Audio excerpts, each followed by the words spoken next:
If you grew up surrounded by siblings, you already know the drill. Your baby photos were scarce, your hand-me-downs were plentiful, and you learned to entertain yourself because nobody else was going to do it. But here's the twist. All that benign neglect may have turned you into a low-key superpower machine. They're more likely to become a leader, negotiator, and creative thinker. They're also more likely to quietly sob in the bathroom at family gatherings, but that's a conversation for another time. I'm Mike with List 25, and here are 25 common traits of middle children. 25. Feeling overlooked is part of the package. Let's get the obvious one out of the way. The middle kid grows up feeling like a background character in their own family sitcom. The oldest is celebrated on the first, the youngest gets coddled for being the baby, and the one wedged between, they're over there learning how to tie their shoes alone while everyone else is distracted by something shinier. Psychologists call this the invisible child phenomenon, and it's so well documented that parenting experts have entire chapters dedicated to helping parents remember their second or third kid exists. Harsh, but fair. The silver lining is that all this being overlooked actually builds something valuable. Those caught in between tend to rely on themselves because they weren't raised waiting for applause. They learn to validate themselves, which is healthy. Probably. We're fine. Everything's fine. 24. Independence becomes a survival skill. Here's the thing about being the buffer zone kid. Mom and dad only have so much bandwidth, and most of it goes to whoever's screaming the loudest. The oldest needs help with their science fair volcano. The youngest just flushed a toy down the toilet. Meanwhile, the overlooked one learns pretty quickly that nobody's coming to save them. This DIY approach to childhood doesn't just disappear when you grow up. It follows you into adulthood and shapes how you move through the world. The in-betweeners become self-sufficient adults who troubleshoot their own problems at work before looping anyone else in. They're the partners who feel secure without needing constant check-ins or reassurance. All of that sounds pretty great until you realize there's a flip side. I'll get to that later, but here's a preview. When you've spent your whole life figuring out things solo, asking for help starts to feel almost physically uncomfortable. 23. Natural negotiators. Sibling fights are a rite of passage, but these children get a front row seat to every single one. Your older brother wants control of the TV, your younger sister is crying over something ridiculous that nobody else even understands, and somehow you're the one stuck playing referee in your pajamas before breakfast. You learn fast how to calm people down, talk your way through tense moments, and figure out what each person actually needs to hear.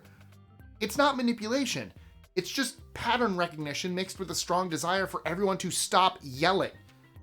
By the time most of these kids hit double digits, they've racked up more conflict resolution experience than your average human resource department. Those early years of sibling diplomacy pay off big time in the adult world. The perpetual understanding tends to thrive in jobs where reading people and finding common ground actually matter. They make solid managers, thoughtful counselors, and partners who don't lose their cool when disagreements pop up. 22. Socially flexible. Since attention at home was limited, these siblings often look outward to fill the gap. Friends become essential, and this need for external connection makes them surprisingly adaptable in social settings. The neither nor kid can hang with just about anyone. Throw them at a table full of rowdy extroverts and they'll match that energy. Stick them with the quiet bookish types, and they're equally at home. They've figured out a long time ago how to vibe with whoever is in front of them. And that flexibility has made them surprisingly good at building connections across totally different friend groups. It's not people-pleasing. It's survival instincts dressed up as charm. And honestly, it works pretty well for them. 21. Fairness is non-negotiable. Those wedged between siblings develop an almost obsessive sense of justice. When you've spent your childhood watching brothers and sisters get unequal treatment, whether real or perceived, you become hyper-aware of anything that smells even slightly unfair. This isn't petty scorekeeping. It's deeply wired into how they see the world, and it shapes everything from their friendships to their career choices. So, what does that look like in real life? If someone at the table gets ignored or passed over, they clock it immediately. and they'll actually speak up about it, which is more than most people do. Their friends and coworkers figure out pretty quickly that this person isn't going to pick sides unfairly or pretend everything is fine when it clearly isn't. They're the friends who split the bill evenly, the coworkers who call out favoritism, and the parents who try desperately not to repeat their own childhood patterns. Whether they succeed at the latter is the question. 20. Emotional resilience. Getting overlooked repeatedly teaches you how to handle disappointment without falling apart. They learn early that they won't always get the recognition they deserve, so they develop coping skills that stick with them for life. Instead of seeking constant reassurance from others, they build internal emotional regulation. They become their own support system out of necessity. When you've been let down enough times as a kid, you stop expecting the world to be fair. And weirdly, that makes you tougher. The sandwich kid doesn't crumble when plans fall through or when life throws something unexpected at them. They just adapt and keep moving. That kind of steadiness makes them the person everyone calls when things get messy, whether that's at work, in friendships, or in relationships. Adulthood is just more the same, except now they have rent to worry about too. 19. Quiet rebels. The oldest kid might throw a fit or argue their way through disagreements with mom and dad. The forgotten sibling? They take a different route. They do their own thing without asking permission or making a fuss about it. No announcements, no battles, no dramatic declarations of independence. They just quietly go left when everyone else goes right. The in-betweener frequently explores alternative identities, careers, or lifestyles as a way to stand apart. They want to make their own choices, and they don't feel the need to broadcast every decision or get approval before moving forward. That freedom matters to them more than most people realize. They're the kids who silently decide to become the weird ones in the family and then fully committed to that role. And honestly, that worked out fine for most of them. 18. Strong empaths. The kid from the middle grows up observing emotional dynamics rather than dominating them. While the oldest leads and the youngest gets attention, the one caught in between watches. They pick up on tension before anyone acknowledges it and notices when someone is upset, even if no one else in the room has a clue. All that watching turns them into really good listeners. They're the friend who can tell something is wrong before you've even said a word, and they actually care enough to ask about it. It's not performative. They just get it. So it makes sense that a lot of these overlooked kids end up in jobs where understanding people is the whole point. Think nurses, therapists, teachers, or anyone whose work depends on picking up what others are putting down. They've got this quiet ability to make people feel heard, and that kind of thing builds trust fast. 17. Spotlight avoidance. Having grown up without being the center of attention, the buffer zone kid gets surprisingly comfortable staying out of the spotlight. Getting a gold star was never really their thing anyway. They'd rather do good work than get praised for it. And they care way more about whether something actually succeeds than whether anyone noticed their part in it. Don't mistake that for a lack of ambition, though. They want to win just as badly as everyone else. They're just not interested in making a big production out of it or fishing for compliments along the way. Put them on a team, and they'll do the work without worrying about who gets the credit at the end. They'd rather the project succeed than make sure everyone knows exactly how much they contributed. They never needed a standing ovation growing up, so they're not about to start demanding one now. Although a little acknowledgement every decade or so would be nice. Just saying. 16. Adaptable problem solvers. If you grew up sandwiched between two siblings, you already know that plans fall apart constantly. One minute the family's heading to the beach, and the next your older sibling has a meltdown, and now everyone is staying home. You learn pretty fast that getting attached to how things are supposed to go is a waste of energy. This kind of chaos becomes normal after a while. The overlooked one stops expecting things to work out exactly as planned and starts getting really good at rolling with whatever happens instead. Change doesn't rattle them because change has been the default setting for their entire lives. That flexibility turns into a genuine strength over time. When something goes sideways, they don't freeze up or spiral. They just start working on a solution while everyone else is still processing what went wrong. They've been training for chaos since childhood, so they might as well get paid for it. 15. Caught between worlds. There's this weird limbo that comes with being the neither nor kid. You're not old enough to get the responsibilities and privileges of the firstborn, but you're definitely too old for anyone to baby you the way they do the youngest. So where exactly do you fit? The honest answer is nowhere, really. At least not in a way that feels clearly defined. That can mess with your head while you're young, and a lot of these kids grow up feeling like they don't quite belong in their own family. Not rejected, just sort of uncategorized. The upside is that all this floating between worlds actually teaches you something useful. You start seeing things from multiple angles because you've never been locked into one role. You get good at connecting with different kinds of people because you've spent your whole life not fitting neatly into any single box. They might have struggled with belonging as kids, but they turn that struggle into a genuine skill. Not a bad trait, honestly. 14. Friendship bonds run deep. When you're not getting consistent attention at home, you start looking elsewhere. For many sandwich kids, that means friends become everything. These aren't just people to hang out with on weekends.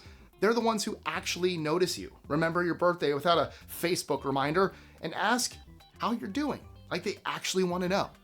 The overlooked sibling doesn't waste time on friendships that feel one-sided. They've got a radar for people who take more than they give, and they'll quietly distance themselves the second they sense that imbalance. Life is too short for relationships that don't go both ways. The friendships that do make the cut, those tend to last forever. These are the ride or die people who've been around for 10, 20, 30 years and counting. The forgotten kid remembers how much it stung to feel invisible growing up, and they refuse to make anyone in their inner circle feel that way. Once they find a real connection, they hold on tight. 13. Less competitive. The oldest kid has something to prove. The youngest is used to getting what they want, but the one born between those two, they kind of stopped keeping score a long time ago. When you grow up without the pressure of being the family trailblazer or the coddled baby, something interesting happens.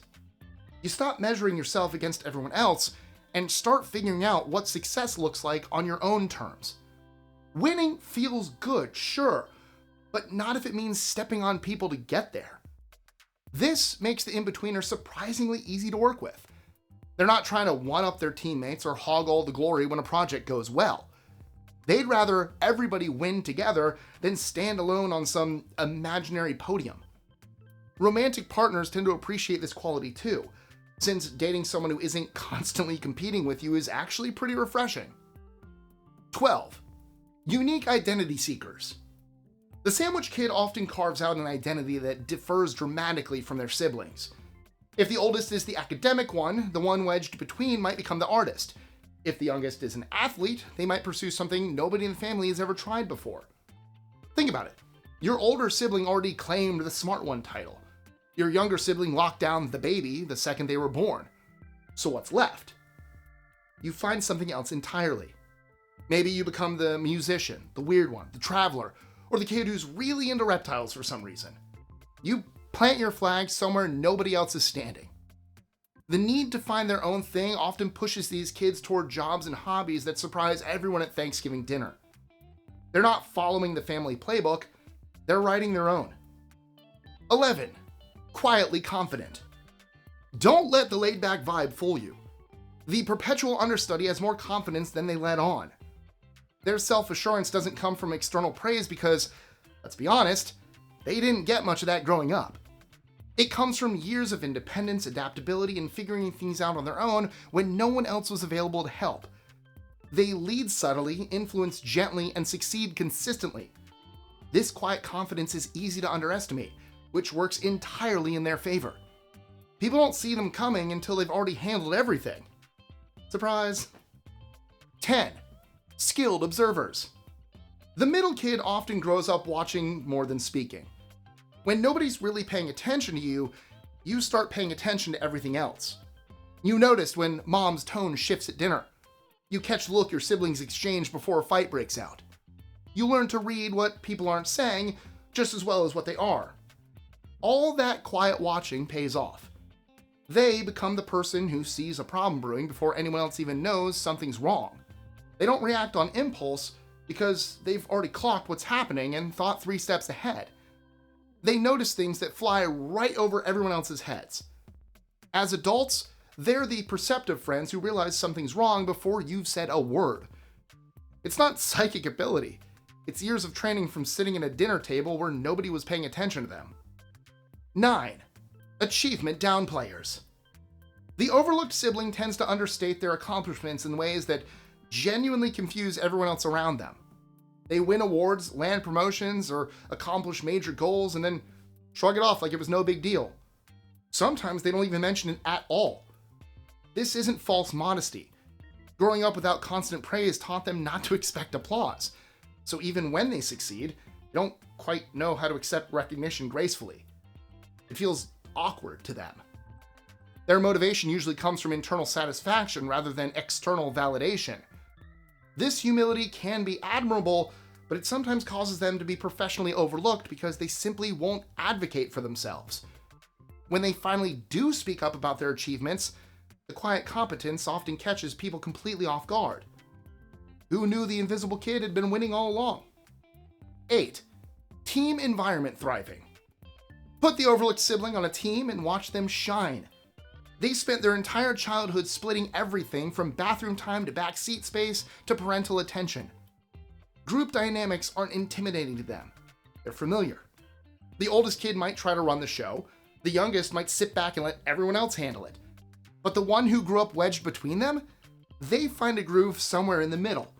They toss in ideas without steamrolling and actually hear what others have to say, and they care more about the group winning than about making sure everyone knows how hard they worked. They've been practicing shared space their entire lives, so doing it at work is just more of the same. Except now, there are performance reviews involved, which adds a fun layer of stress they didn't ask for. 7. Strong humor. Humor becomes a survival tool for many sandwich kids. Your older sibling has the grades, your younger sibling has the adorable factor, so what's left? Being funny. And it turns out that cracking jokes is a pretty effective way to get people to notice you without having to beg for attention. Over time, this develops into sharp wit and a dry sense of humor. And of course, their jokes pretty much always land because they're rooted in actual observation and intelligence rather than just trying to get a reaction. Once they grow up, that sense of humor becomes one of their best social tools. Awkward silence at the party? They've got a joke for that. Tense meeting at work? They know how to lighten the mood without making it feel weird. Now, they're the funny one in the group. Not a bad gig, honestly. 6. Struggling to ask for help. So, here's the flip side of all that self-sufficiency I talked about earlier. When you spend your whole childhood handling stuff on your own, something strange happens. Your brain starts treating "I need help" like a 4-letter word.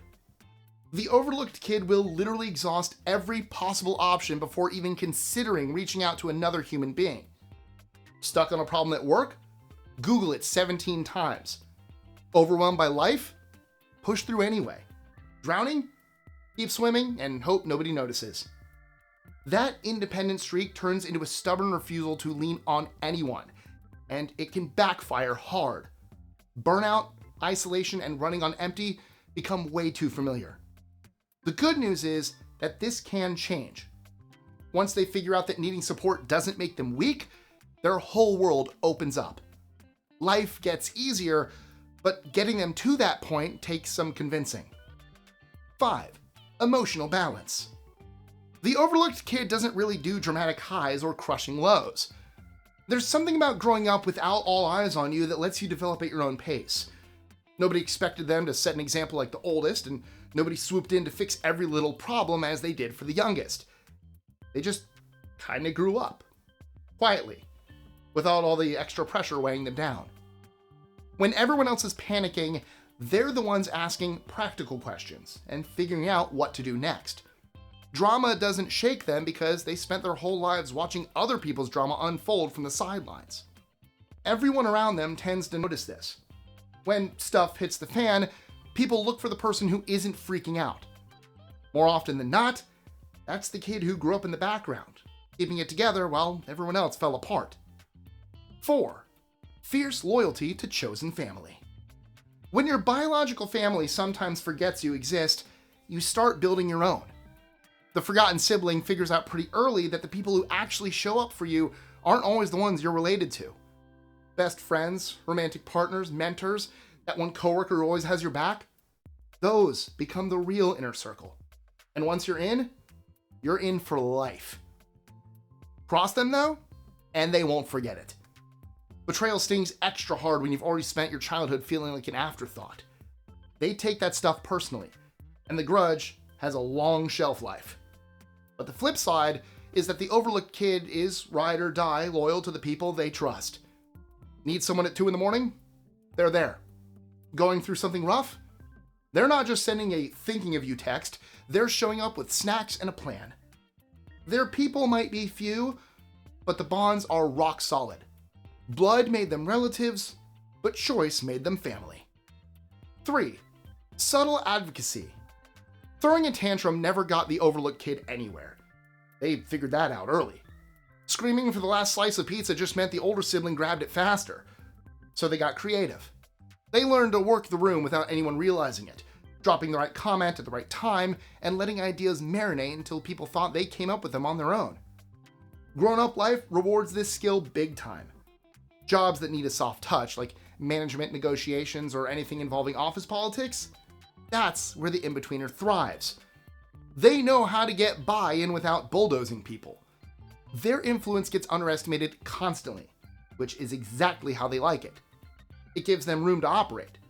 Working quietly allows them to maneuver while louder personalities take all the heat. It's not manipulation, it's just smart positioning learned from years of family dynamics. 2. Quiet leaders. Nobody hands out leadership roles to the kid who spent their childhood being overlooked. And yet, those are exactly the people who end up running things. They're not the ones giving big speeches or demanding attention in meetings. They just show up consistently, follow through on what they say, and actually listen when other people talk. That kind of reliability builds trust over time, and trust is what makes people want to follow someone. Growing up ignored teaches you what it feels like to be dismissed, so they don't do that to others. When a coworker brings up an idea, they genuinely consider it instead of brushing it off. That respect earns loyalty quickly, even without a fancy title attached to their name. Eventually, they wind up in charge without anyone quite realizing how it happened. Everyone was so focused on the louder personalities that they missed the quiet one, actually steering the ship the whole time. Funny how that works out. 1. Creativity as a defining strength. The kid born between bookends frequently uses creative outlets to express individuality and stand apart from siblings. When your brother is the jock and your sister is the scholar, you pick up a guitar, start painting, or get really into building weird stuff in the garage. It's not about competing with them. It's about finding something that is entirely yours. And here's the thing about making stuff. It feels good in a way that family validation never quite did. No one has to clap for you because the work speaks for itself. That creative streak never fades either, not with time nor age. They often stay deeply artistic or find ways to bring imagination into their jobs and problem solving. It started as a way to cope with feeling invisible, but turned into one of their greatest strengths. All that time spent entertaining themselves as kids, it turned into something genuinely valuable. Not a bad return on investment for years of benign neglect. And that's 25 reasons the sandwich kid deserves way more respect than they've been getting all these years. Nobody's handing out trophies for growing up in the middle, but maybe they should. All that independence, creativity, and emotional toughness didn't come from nowhere. If you're one, share it with your siblings. They probably won't watch it, but that's kind of the point. Thinking about starting a family of your own? Well, click here for 25 reasons you should have children. As always, like, share, comment, subscribe, do all that fun stuff, notification bell, and I'll catch you in the next one. See ya.